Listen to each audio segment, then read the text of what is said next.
I'm Miss Tyler, and welcome to another episode of Context for Kids, where I teach you guys stuff most adults don't even know.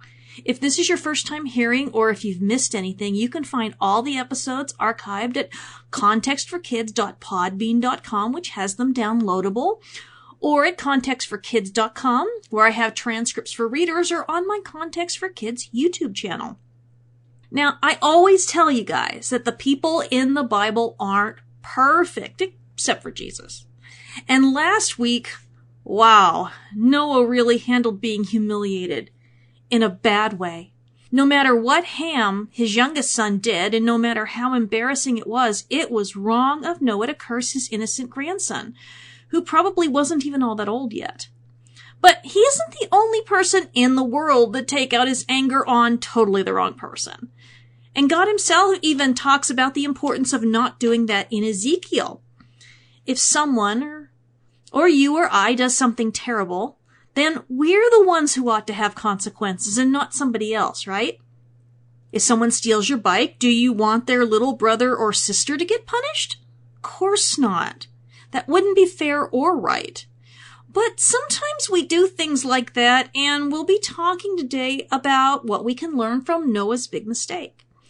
And remember that everyone in the Bible will make these kinds of mistakes, and I'm grateful that they're recorded in the Bible so that we can learn from them how not to behave. And not only that, but we also learn that no one is perfect except Jesus. It helps us to get up and keep on going, even after we do something terrible ourselves. And it also helps us to forgive people when they mess up, because we remember that it happens to everyone. Noah behaved very foolishly. He drank too much alcohol and got so drunk that he was laying out naked in his tent. And when Ham, his son, found out about it, he told his brothers and probably everyone else too. Ham's older brothers covered up their dad with a cloak, which is like a cape but very thick like a blanket. So when Noah woke up the next morning with a terrible headache, because, that's what happens when you drink alcohol, he would have noticed that somebody else's cloak was laying on top of him, and he would be pretty suspicious. I guess he probably went out and asked people what happened, and maybe none of them wanted to look at him in the eye because they were too embarrassed to tell him. But somebody must have, because the Bible tells us that when Noah found out what had happened, he was obviously furious because he let loose with some really terrible words toward his grandson. He told his grandson that he'd be cursed and that he'd be a slave. Now, then he was complimenting and blessing Shem and Japheth, his other sons, and he never even mentioned Ham. Sometimes I wonder if maybe he just never talked to Ham again. Doesn't say. There's a lot of stuff the Bible doesn't say, because if it did say those things, it would fill a whole library with just the Bible, because it would be so huge. Now, has that ever happened to you before? Was someone angry at somebody else, and did they maybe take it out on you instead? Sometimes when we're angry at someone who we can't hurt, and so we hurt someone else instead. Sometimes when parents are angry at their boss, they will come home and yell at their kids. And the kids aren't even the problem. Or maybe an older brother or sister gets in trouble at school or fails a test and comes home and is mean to everyone. Sometimes people will be mean to their dog if they're angry at someone else. Or they start yelling at strangers on the internet if they're older. But all of these things are really, really wrong. In Ezekiel chapter 18, that's one of the prophets, God talks about this and why it's wrong. Now, I'm not going to read that chapter, but I will tell you what it says. It tells us that the people who should be dealt with are the people who have actually done something wrong, and not the people around them. God gave an example of a very good man who keeps the commandments and is kind to his neighbors and always does what's right. But his son is violent and hurts people. He steals from them and does all sorts of terrible things. Does his father deserve to go to jail? No way. The father raised his son right, but the son decided it would be more fun to just be horrible and mean. So the son goes to jail and not the father. And then God goes even further and asks, what happens if that guy who was very mean and went to jail, if he had a son, but the son didn't want to do those things because he knew they were wrong and he tried very hard to be a good man, would he get thrown in jail with his dad? No, of course not. It's a good lesson for us that we can't blame and punish people for things they haven't done or when we're angry at somebody else. But what if Noah had handled things differently? How might things have been a lot better? What can we learn from playing the what if game? Do you remember that, when we've done this before? When the Bible tells us that someone makes a terrible decision like eating the forbidden fruit from the tree of the knowledge of good and evil, or when Adam and Eve don't take responsibility for their sins, or when Cain got angry and killed Abel? Remember when we rewrote those stories to talk about what might have happened instead if they'd been wise and honest and listened to God? Because remember, doing something wrong isn't the end of the world, and we make it a whole lot worse when we do more wrong to try and cover it up, or we try to lie our way out of the trouble we've earned. And sometimes when we're honest, we don't get into trouble, or we get into way less trouble than we would have, just by being honest.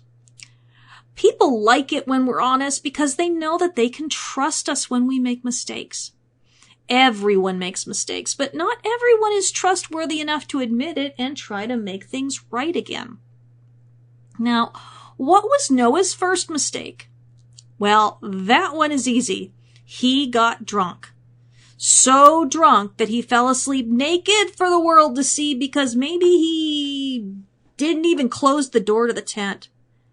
But Noah's second mistake isn't as easy to see. Noah's second mistake was getting so angry that he wasn't thinking clearly about how he was reacting to the problem.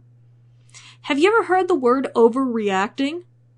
That's what we call it when someone is angry about something or another, and what they do in response is just crazy, over the top, and too much compared to what happened. Or they lashed out at the wrong person entirely. If Noah was drunk enough to fall asleep naked, then I guarantee you that he had a really horrible headache the next morning. His head must have been pounding like the drums at a rock concert. He would have hurt, and that would have put him in a really bad mood, and they had no coffee or aspirin in those days. So, he was tired and hurting and then really confused because of the cloak over him. And I don't know about you, but when I'm tired and in pain and confused, I might do something really stupid. I might go yelling at everyone without really thinking or caring if it's a good idea. I will tell you that Miss Tyler can act like a real gooberhead, so it's a good thing that I only drink wine on the Passover and hardly any at all. Plus, I think it tastes and smells really gross, so, there's that too. Now, let me tell you something else.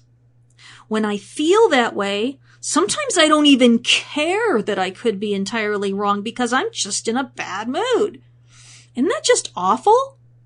Are you sometimes so grumpy that you just don't care what you say or who you say it to? I'm not proud that I still do this sometimes, even though I do it a lot less than I used to. Boy howdy, if I wanted to say something, I just said it and I didn't even care. But then God started dealing with me because he hates that. He loves the people I was being mean to, even if I didn't, or even if I was only concerned about my own feelings. And so, when we're grumpy, we have to be really thinking about what we're doing. Sometimes we have to force ourselves to be quiet when we don't have anything nice to say. Maybe sometimes we need to keep away from other people and just tell them we need to be alone for a while. Sometimes we have to go to a lot of trouble to protect other people from our bad attitude, and especially when it's not their fault. Noah drinking too much wine was absolutely no one's fault except Noah's. No one forced Noah to drink all that wine. No one made Noah fall asleep naked where people could see. Ham was wrong to do what he did, but Noah gave him the opportunity or the chance to do something wrong. Noah should have taken a few minutes to really think about the fact that he had let everyone in the family down by acting like that and being out of control, and that it would be wrong to take out his bad mood on them. Of course, the big problem's obvious. Even if he didn't have a headache or was tired or grumpy, what happened to Noah would embarrass absolutely everyone, anyone. Oh my gosh, he was seen naked and drunk. How would you like that if someone saw you naked and then told other people about it instead of quietly covering you up and keeping their mouth shut about it? Why do we even enjoy embarrassing people like that? And not just kids, but grown-ups. We watch videos on YouTube and TV where people are really being embarrassed, and not just in front of a few people, but when it's on the internet, it can be millions of people overnight. Some people get so embarrassed that they feel like their lives are ruined forever, and some kids have even killed themselves because they were so embarrassed and they thought they always would be embarrassed. We need to remember that every person on earth was created in the image of God, and we have to treat other people like they're precious and important.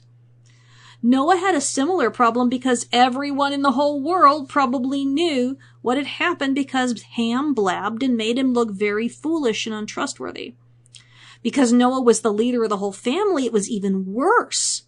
Everyone looked up to Noah and respected him because he was the oldest and wisest and had gotten them to safety from the flood.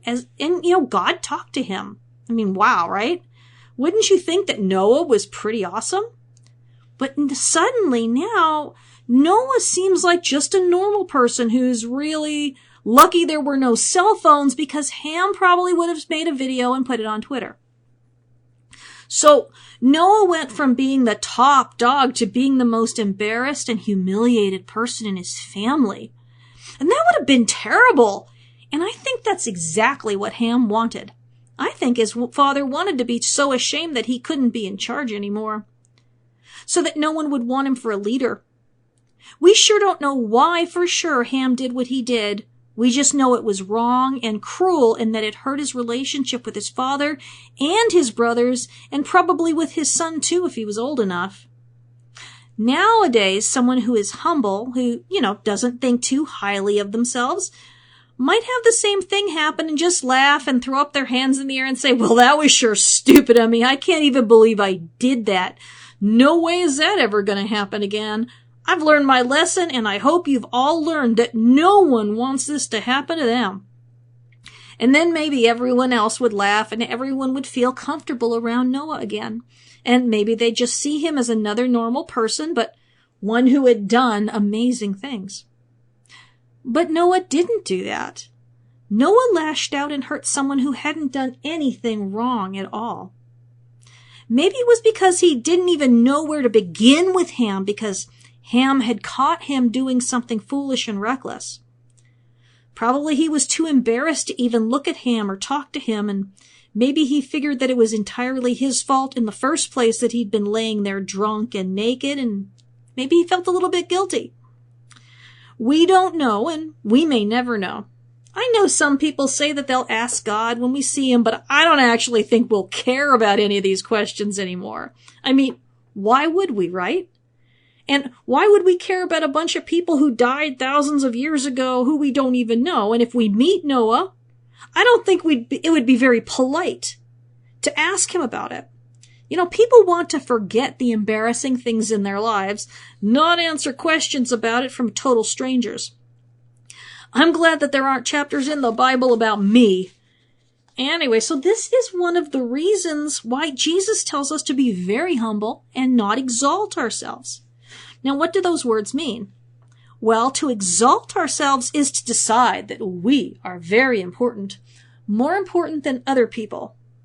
Showing off, bragging, bossing people around, and making a big deal about what we can do or how much we know are all ways of exalting ourselves. But Jesus told us that whoever does that is going to be humbled. Well, what does that mean, to be humbled? Well, it means you're going to end up being shamed and embarrassed, and you'll look bad. And so the Bible tells us to humble ourselves before somebody else does it for us. So everyone doesn't need to know your IQ or how many points you scored in the game or what famous people you're related to or how much money you have or all of that. When we're humble and don't go around announcing how awesome we figure we are, then we won't have so far to fall when we do something ridiculous, and we all do ridiculous things sometimes. But I'll tell you something. When you are prideful and a bragger, people really enjoy it a lot more when you make a mistake. When you do something wrong, does it end up on TV and the newspapers? Probably not, and I hope it never does. But when someone famous does something wrong, oh boy, everyone's talking about it and laughing, huh? Now, I hope that neither one of my kids is ever famous, because I don't think I could handle seeing their mistakes being made fun of by people all around the world. Now, because Noah was the most popular and respected person in the family, people didn't expect him to make those kind of mistakes and end up embarrassed like that. Maybe if Ham had,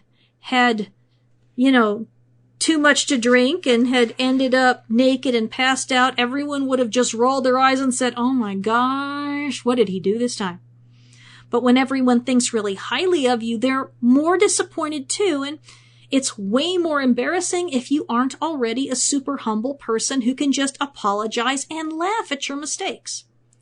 Now, it's harder for people to laugh at you if you're laughing too. It stops being fun for them. And other people will see you as someone who's wise and safe to make their mistakes around. But boy howdy, if you start yelling and screaming and lashing out at the wrong people, then the people who don't like you will be glad, and the people who do like you will get worried. We all have to learn to deal with being embarrassed, because it's always going to happen. Now, who in the Bible is the most worthy person of all to be exalted and honored and respected? Is it Abraham? No. He got his wife into trouble twice by telling her to pretend she was only his sister and not his wife, and so she got kidnapped twice by guys who wanted her to be their wife. Isaac did the same thing once. Don't even get me going on Jacob. Moses and Aaron and Miriam all got themselves into terrible trouble for doing what they shouldn't have. David really messed up as bad as a person can mess up, quite a few times. Solomon, oh my, the things that boy did. Peter, James, and John just really blew it over and over again. Peter even denied knowing Jesus at all, 3 times. I mean, right after he swore that even if the other 11 disciples bailed on Jesus, he never would, and he was willing to die before running away, and then he ran away. And then when a servant girl questioned him, he denied Jesus 3 times. A servant girl.